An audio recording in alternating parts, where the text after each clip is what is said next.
colleagues. Thank you, Mr. Chair. Senator Hawley. Thank you, Mr. Chairman. Mr. Abadi, let me just stay with you. You just started to answer Senator Blackburn's question that not releasing the 1023 or talking about it as a matter of life and death, question of life and death, you said. Explain. It is potentially a question of life and death. For whom? With regard to the source of the information. So, okay, so now we've confirmed that the document exists. That's progress because the FBI director initially denied that it exists. Why did he do that? We have already and previously acknowledged the existence of the documents. Yeah, after you first denied it. Now, when a member of this committee read it, right, the FBI director, let's just get the record straight. The FBI director initially said it doesn't exist. Then Senator Grassley said, I've read it. Then he said, oh, okay, well, gotcha. I guess it does exist. Now you're going back and forth with members of this committee, what's in it. Why don't you just release it? Is it classified? The document is not classified. Okay. Will you commit to releasing it? Senator, we'll take that back and we will work with you in this committee. How about just a yes or no? Will you commit to releasing this unclassified document that alleges that the President of the United States, has taken $5 million or more in bribes from a foreign nation? The document has already been released pursuant to a subpoena to the House Oversight Committee. Has it been released to this committee? We will work with this committee within the parameters that are established to meet Will you the release request. the document to the public? It's unclassified. Don't you think the American people have a right to see it? Senator, the document, as you know, contains sensitive information that has bearing on the life of the source of the information, potentially. You can redact the source's name. We do this all the time. In some instances, Senator, and I know you know this, that is not sufficient to protect people. And that's what we strive and work to do each and every day. And I hope you would take that seriously, too. Oh, I take it very seriously.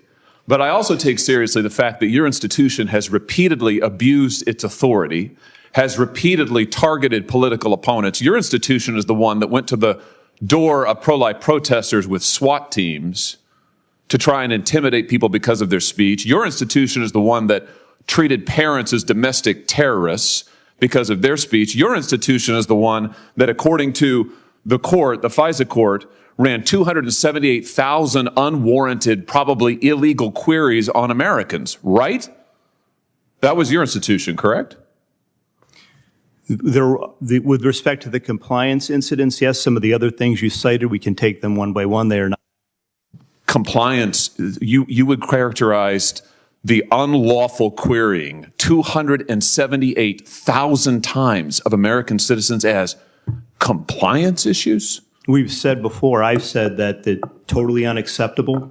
Who's been fired for it? Individuals involved are handled through the disciplinary process. Who's been fired for it? We have, in the case of the unintentional instance where something similar happened, we have fired people in the past. Wait, I'm sorry. What does that word salad mean? The unintentional instance where what does that mean? Who's been fired for the 278,000 times that you improperly or illegally queried the database for American citizens? Anybody? When we find intentional incidents.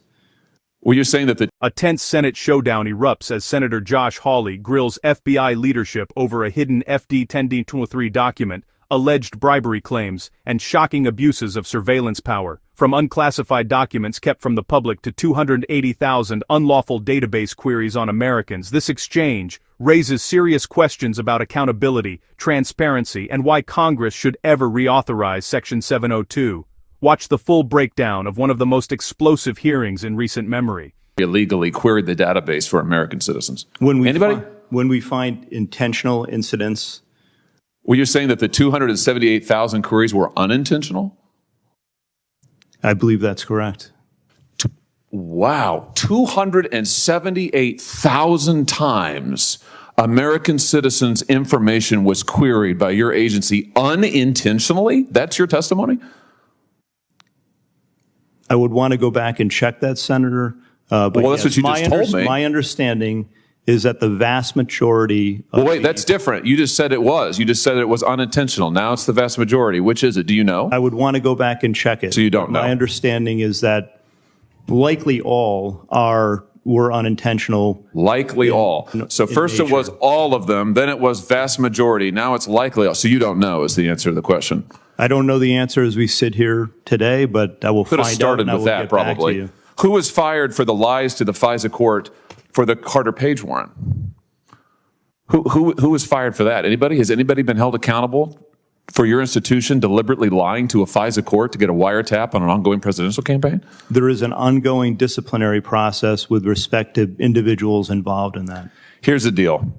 You're back in front of us asking for the reauthorization of extraordinary authorities. Multiple courts have uncovered extraordinary abuses perpetrated by your agency.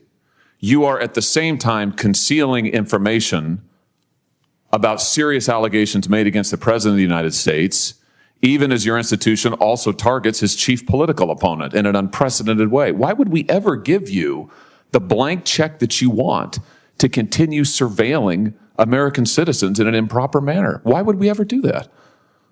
Senator, we're here to talk about reforms today. I did get confirmation that the query... No, we're not. We're here to talk about the reauthorization of Section 702. Why would we reauthorize it, given your track record of abuse and illegal improper surveillance and political targeting? Why would we do that? Why would it be appropriate for this body to do that? We've made significant reforms and implemented corrective measures. We've seen significant progress as a result of that, Senator. The So you queries say. that you mentioned early were in fact unintentional. That's what I was just told by my counterpart. That is an Clarify amazing. the earlier question. So your testimony is the 280,000 queries of American citizens was unintentional. That's your final answer? That's how they were assessed by that team that did the review. I'm not satisfied with that. That's Yeah, I why don't believe we've that at all. implemented further measures, as I announced earlier today. Yeah, I don't believe that at all. And frankly, we've heard from your agency 1,000 times that you're going to do better, will do better. You promised after the abuses of Title I you'd do better, and then we find out that in the meantime you're illegally querying 280,000 American citizens' data. It's unbelievable, frankly. Everything you say is unbelievable. Senator Tillis?